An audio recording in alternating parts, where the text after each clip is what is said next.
Hello there and welcome to another edition of Health Matters, a presentation by the Ministry of Health.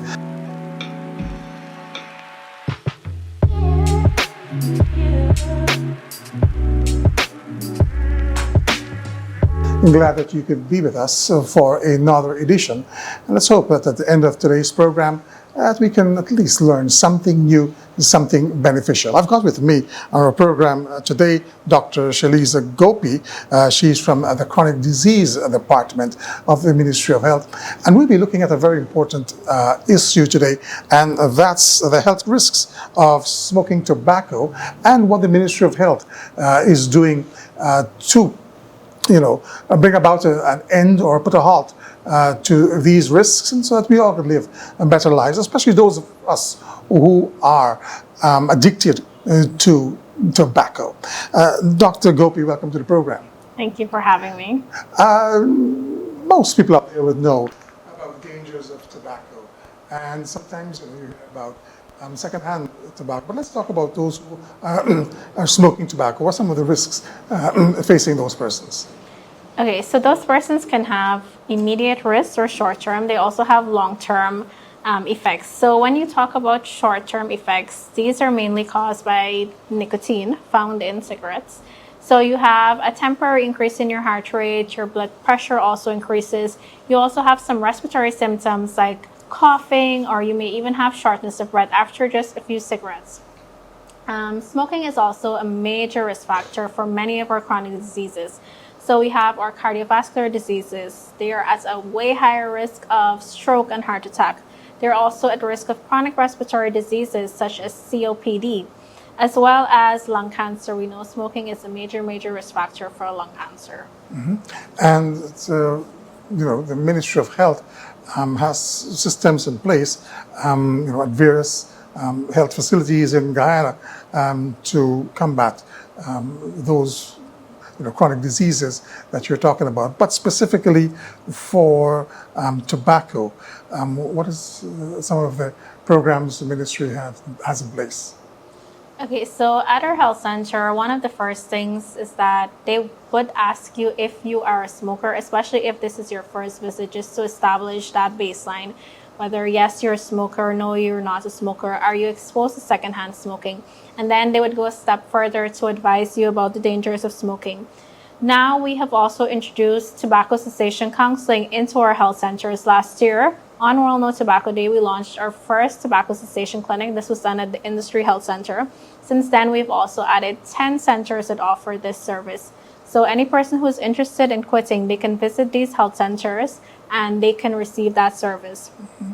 Recently, we also had a trainer. This is where we train persons from all 10 regions in tobacco cessation. So now they will be able to go back to the regions and start implementing this at each of the health centers. So the hope is that this service will be offered at every single health center in Guyana.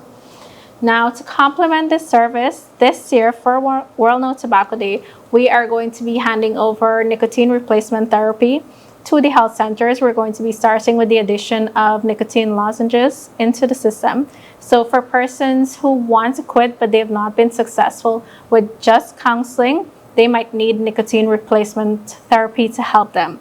And nicotine replacement therapy is very important because it provides nicotine, and this is going to help persons with that craving that they have, but without all the toxic chemicals and gases found in cigarettes. And of course not upsetting the lives of others. Right, exactly. Mm-hmm. And so it's going to be managed by your physician as well. There are specific dosages, specific time period that you're going to use it for. So it's done in a more controlled way.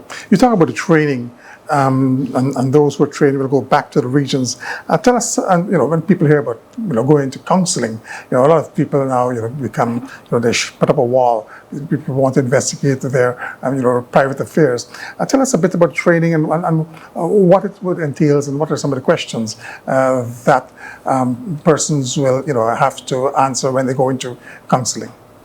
Okay, so when you're counseling a patient who is interested in quitting, you want to be very open with them. So nobody's going to force you to quit. Nobody's going to, demand that you quit. It's not going to alter your relationship with your physician. So the first question they might ask you is, are you interested in quitting?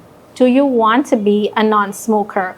Or what are some of the benefits you think you might have to quit? Or what are some of the barriers you face towards quitting? So those are some of the questions you might be asked. Young people, we were having a discussion before coming on the program about even in school, persons in school, youths who are almost addicted to cigarettes. Is there a program to tackle that age group?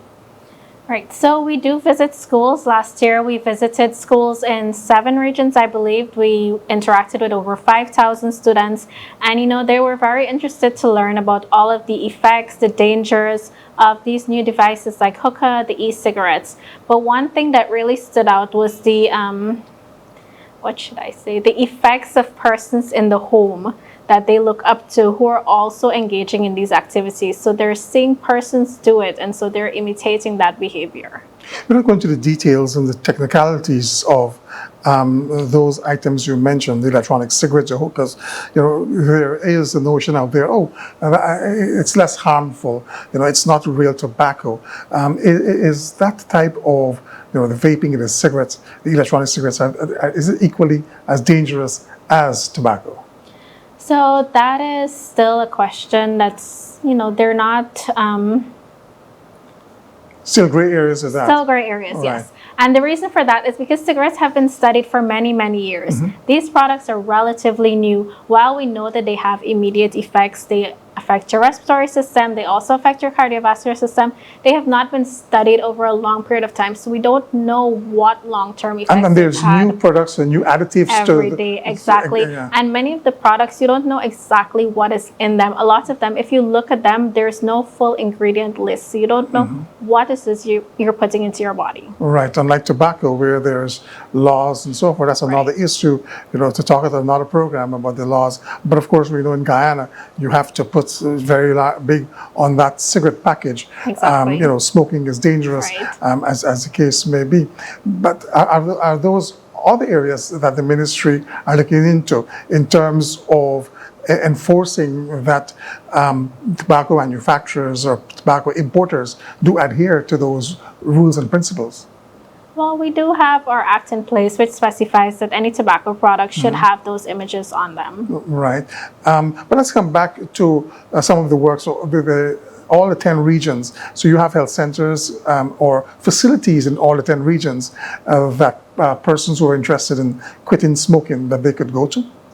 Well, the training was just completed in April, so they have to do their systems training. not put in place. Right. So it's a work in progress, and hopefully by the end of year, we should have health centers in every region offering the service. Right. And so persons going there, I mean, it will be a long step. As you were talking about sort of a mint or a lozenge. I can remember years ago when I was a smoker, and you as weighing the option of quitting, they had the patch, the nicotine patch. Is that still around, you think? Or? It is, and it's on its way. So it's just that the lozenges are going to be introduced first, but we also hope to introduce the patch and the gum as well. All right. We would like to thank Dr. Sheliza Gopie from the Chronic Disease Department for being with us on our first half of our program, talking about the health risks of tobacco smoking and what the Ministry of Health is doing to combat this danger that is affecting so many Guyanese in our country. Stay with us. We have more for you when we come back. I got cigarette tower. Yeah. Like a pack now. But where's all these things from this packet? Hi, mister. That is the new law. Them cigarette manufacturers have to put those images on them packs. Yeah, but where's all these scornful things they got here, boy? Because they're showcasing the effects of cigarette. And it also says Smoking is dangerous to your health. Feel like I change my mind. Let's all work together to prevent cigarette smoking related illnesses. A message from the Ministry of Health with support from PAHO WHO. Quitting smoking can save your life and can help you live up to 10 years longer. Quitting also lowers your risk of many diseases, including cancers, heart disease, and pregnancy challenges. Benefits of quitting can be seen in just minutes to days. Your heart rate will drop, allowing your heart to not have to work so hard. Carbon monoxide levels, poisonous gas in your blood, will normalize. You will cough less and breathe easier. Even people who have smoked for many years benefit from quitting. It's the best way to protect your friends and family from the health risks associated with secondhand smoke. For further information, contact the Chronic Disease Unit 223-7355. In the first segment, we spoke with Dr. Sheliza Gopie at the Ministry of Health. We've now got from the Georgetown Public Hospital, Dr. Waleema Bacchus-Ali. She is the respiratory medicine specialist attached to the hospital there and the head of the department. And we were talking about some of the dangers, even though we alluded to that in the first segment. We're going to get into some more details as to the dangers of tobacco. Doctor, welcome to the program. Thank you. Tell us a bit more about the effects of tobacco smoking. All right. So, tobacco has several effects on the body. So, inhaling the smoke from either being around somebody who's smoking or you actually smoking, as that smoke goes into the airway, it causes several effects. So the effect actually starts from the mouth. So you can have effect from the mouth where you have the tar from the cigarette could cause tooth decay, staining of the tooth. You can even have gum disease, and you can develop oral cancers from the mouth. And as that smoke travels down the airway, you can develop cancer anyway along the airway. As it reaches the lungs, there are several damages that can happen. So one of the function of our system, of our respiratory system, is to clear secretions. And when you smoke, you affect that mechanism of clearing secretions. So smokers will have this problem where they're coughing all the time. And that's because the ability to clear secretions from the lungs has been affected. And that increases their risk as well for lung infection. So there are persons who can have like recurrent pneumonia and these kind of things. And they will cough. It usually refers to as a smoker's cough, and that's because of the trapped mucus that is there. Apart from that, they can also damage the little air sacs inside of the lungs. And when that air sac is damaged, that is what is responsible to take the oxygen that we breathe in over into our body. So if that sac is damaged, your ability to take over your oxygen is affected. So these patients will have shortness of breath, they will wheeze, they're very tired and fatigued. They can hardly do their daily activities because of that problem. And wheezing should not be confused with someone who is asthmatic. No, who has asthma is a similar wheeze, right? Because it's the same airway that's been affected. But asthmatic wheeze is reversible because you use treatment, you can go back to normal. But the damages caused from smoking cigarettes to the lungs are not reversible. Interesting. All right? That condition, those conditions I mentioned there, covers a big umbrella term which is called COPD. So COPD includes emphysema, where the air sacs are damaged, and then you have chronic bronchitis, where you have the cough and the cold all the time. It seems to never go away. Now, Dr. Gopie mentioned very quickly about, we want to talk about an area, the whole cardiovascular area. She mentioned very quickly about high blood pressure. Yes. Yeah. So in addition to the lungs, right, you have a high risk. 80% of persons who are diagnosed with lung cancer is because of smoking. Smoking is also the number one cause of COPD. But not just the lungs is damaged. It also affects the heart. COPD, explain that to us. Cardiac obstructive pulmonary disease, right? So that's two conditions fall under that, which will be emphysema and chronic bronchitis, right? So most of the time, people who are smoking, you find them coughing all the time. That's the bronchitis part of it, right? And then if they're short of breath, they're fatigued, they're tired, that's the COPD part, where the air sacs in the lungs are damaged. So these are people who cannot do their daily activities comfortable. They're always breathless. So that's one condition, and then you have lung cancer. So these are the two most common conditions from smoking. And then you have lung cancer, where 80%, more than 80% of the person who got lung cancer got it from smoking or being exposed to somebody who's smoking. All right? So that's the lung damages, but then it affects other systems in the body, which will be the cardiovascular system, the heart. And that's what the chemicals from smoking causes the blood to clot. Right, that's one. It also damages the arteries, something called atherosclerosis, where the heart arteries harden. And so it puts these patients at risk for developing and to have uncontrolled high blood pressure or hypertension. It also increases their risk for a clot. This clot could cause a heart attack. It can also travel to the brain and cause a stroke. It can you can also have other problems from smoking as well. So it can indirectly affect the kidneys as well, and you can have kidney damage. In male, it can cause fertility issue. Females also fertility issue, and it can also affect their unborn baby. So you're pregnant and you're smoking, it can cause premature labor, a small baby for the gestational age. All of these complications can affect. And if you're actually in a home where somebody is smoking and you have a small child that's growing up, even though there is a hereditary factor because of environmental influence from the smoking of the cigarette, which is secondhand smoke, that child can develop asthma eventually. The other parts of the body, is it reversible in terms of if you start taking treatment late in terms of trying to quit smoking? So there are a lot of physiologic changes that takes place when you're smoking. So if you quit smoking as time goes by, certain things can reverse. For example, your heart rate, your blood pressure, and these things, they return to normal within a couple of weeks to months. They can return to normal. But you have certain prolonged damages, for example, damages to the heart, damages to the lungs, and so forth. Those damages, some of them are permanent damages. They're not going to reverse, but by stop smoking, you prevent it from getting worse. It's not going to get worse. And certain changes can actually reverse. So for example, like the smoking, for example, that chronic cold that you have, that mucus that you're always having and that cough, if you stop smoking, that cough will go away. And that mucus and that risk of having lung infection, that goes away as well. But the COPD, the damage that would have been made will still be there. But in terms of your symptoms and how bad you suffer from it would reduce. You will get better. You've obviously over the years you've been seeing patients and obviously talking to them.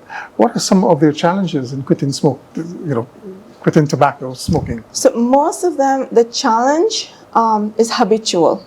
So they associate smoking with doing something. For example, they're at work and they're taking a break. It's habitual for them to go take a puff or two, right? We have persons who are, for like the fishermen, the drivers and stuff, when they're there waiting on their load or they're out at the sea, they're waiting, they're going to take a puff.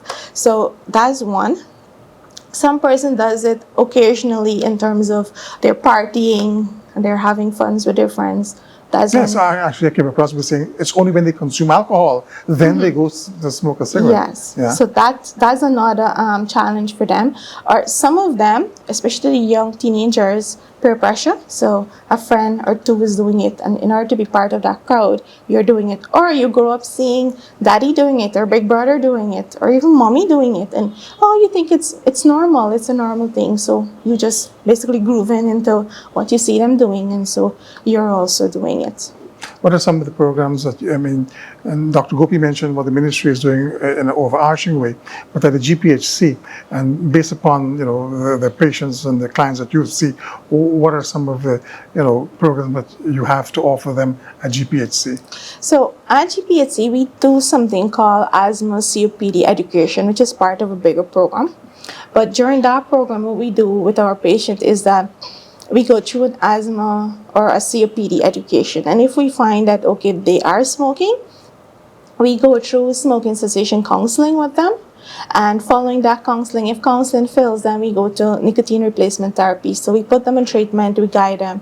If that fails as well, then they'll be referred to the psychiatrist where they see a mental health person that will put them on more advanced medication to control their smoking issues. Dangers of a person who has a combination, and of course one of the areas which we really didn't look to, and of course I will bring in specialists to talk about the addiction. The whole, not only addiction to nicotine, but addiction to so many things. But what about a combination of those who consume both alcohol and nicotine, tobacco? So there is the mental health department that has rehabilitation program that these patients can enroll in, and so they help them in controlling these abuse, But that would these take, addiction. of course, that combination will be far more terrible than just smoking cigarettes. Yes, definitely. And definitely. what are some of the, because as I said, most people, they smoke and they drink. What are some of the health issues that you might see just for smoking, but now a combination of alcohol and tobacco? What could be some of those other health issues? That would worsen the condition, especially when you're looking at cardiovascular diseases. So that problem I mentioned earlier, where you have hardening of the arteries, forming of blood clots, increased risk of heart attack, it increases by many, many more folds when you're combining it now. You're smoking as well as alcohol. So your chances of having a heart attack is drastically increased. You also damage other organs from alcohol intake. So you have liver, where you can develop liver cirrhosis. You have the kidney, where you can develop kidney failure. You have the stomach, where you can develop gastritis or gastroesophageal reflux disease. You have the brain, because as you drink alcohol, your mental function, your ability to remember, cognitive function, all of these things reduces with alcohol. You mentioned bronchitis, and of course, other diseases come with various symptoms. And some people, it's regular here in Guyana, they treat symptoms with, they don't go to the doctor, and these bush medicines and so forth. What is your take and your advice on people who self-treat? So I would advise nobody to self-treat, all right? Because not what work for A may work for B. So despite your neighbor go and may have similar symptoms like you do and go and get treatment, it means that's the same diagnosis you have, all right? It could be, sometimes it may be the same diagnosis, but you have a different variant to the condition or a different stage or a different complication associated with the disease. So I'll definitely not advise anybody to self-treat. You're ill, you're not feeling well, you need to go and seek medical advice, get diagnosed, get placed on treatment, and follow up with your doctor for that treatment. Herbal, I don't know, may or may not help, but from my point of view, I would definitely recommend pharmacologic management for patients. Young people think, that, they're very young and, they could stop like that and it's okay for them to smoke, and we're seeing cases of in and out of school youth. Would you want to tell that in and out of school youth who have started taking cigarette that it's not something that you can grow out of it and recover in an older age, that it still damages young people as it would those who are mature? Yeah, it does. Actually, our young people, our statistics now are showing that most of them are vaping, which is another form of smoking, all right? And there is also the use of hookah, which is another form of smoking. All of these forms of smoking can cause addiction at a young age. If you start smoking at 13, 14, imagine what your lungs or your heart is going to be when you're at 20, 25. By the time you're 40, 45, you're somebody who's hooked onto an oxygen tank in order to move around, in order to breathe. So definitely, young people, you have your future ahead of you. Do not destroy it by putting that cigarette or that hookah or that vape. As much as it may look cool, it's not cool. It was mentioned quite briefly, but if we can go to some details. Pregnant woman and smoking. So pregnant women, so we try as much as possible to get pregnant women to stop smoking, and we actually, those who we achieved non-smoking for that full 9 months, we use that now as reverse psychology on them by telling them, you've managed to stay away from cigarettes for 9 months. You can do this. Nothing is stopping you from doing it.